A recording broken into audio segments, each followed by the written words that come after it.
Hahawakan na ng Department of Justice Main Office ang reklamo laban sa 13 miyembro ng Socorro Bayanihan Services Inc. sa Surigao del Norte. Ito ang sinasabing umano'y kulto na nag-ooperate sa lugar. Kabilang sa sinampahan ng reklamo ng National Bureau of Investigation ay ang kanilang leader na si J. Renz Kilario alias Senior Aguila.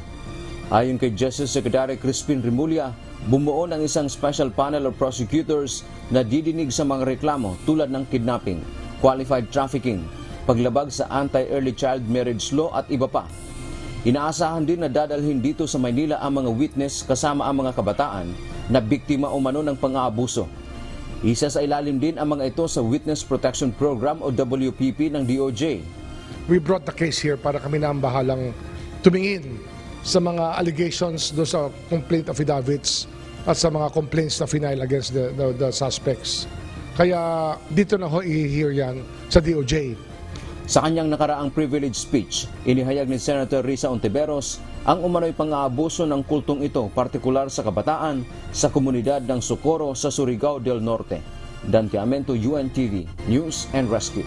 Diyos ang aming sandigan, serbisyo publiko, ang aming pinahahalagahan.